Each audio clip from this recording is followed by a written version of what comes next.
Barrister صاحب article 243 کی جو ہے شکل ہم نے دیکھا بدلتی رہی ہے، ایک تو کچھ اس پر روشنی ڈالیں اور موجودہ شکل میں کیا کہہ رہا ہے یہ ذرا مطلب ہمارے ناظرین سامعین جو ہیں وہ سمجھیں اس چیز کو. جی سر دیکھیں، اس میں ایک بڑی ضروری بات یہ ہے ہاں کہ article 243 is an article which says کہ جو ہماری جتنی فورسز کی کمانڈ ہے that is with the president, اور ڈفرینٹ ہماری جو فورسز ہیں، آرمی ہے، ایئر فورس ہے، نیوی ہے، اس کو وہ ڈیفائن کرتا ہے. Then it says it's the federal government جو ان کو کنٹرول کرتی ہے.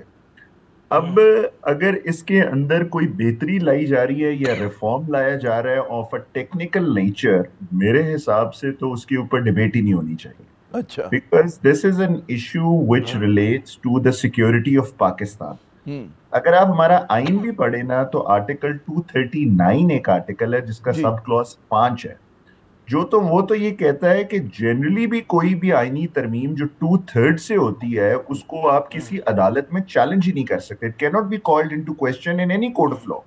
یہ آئین خود کہتا ہے، بٹ somehow وہ چیلنج ہوتی ہیں، وہ چلتی بھی ہیں، اس کے اوپر ڈیبیٹ بھی ہوتی ہے. ایک لمیٹڈ سپیئر میں انہوں نے کہا چیلنج کیا بھی جا سکتا ہے. اب آرٹیکل 243 is an article جس سے is an article which directly relates to the security of our country. ابھی آپ نے ریسنٹلی سر دیکھا پاکستان جو 4 گنا چھوٹا ملک ہے انڈیا سے، but because of our armed forces we were able to defeat India. اب اس کے اندر اب جو جس طرح بات ابھی کی گئی کہ جو اب وار ہوتی ہے وہ کوئی کنونشنل وار تو ہوتی نہیں ہے، اٹس اے ملٹی ڈائمینشنل وار جس کے اندر آپ نے آئی ٹی بھی آتا ہے، سائبر معاملات بھی آتے ہیں، اور ٹیکنیکل معاملات ہیں، اور اس کے اندر you can not wait for days on end for decision making. Decision making has to be a split decision making.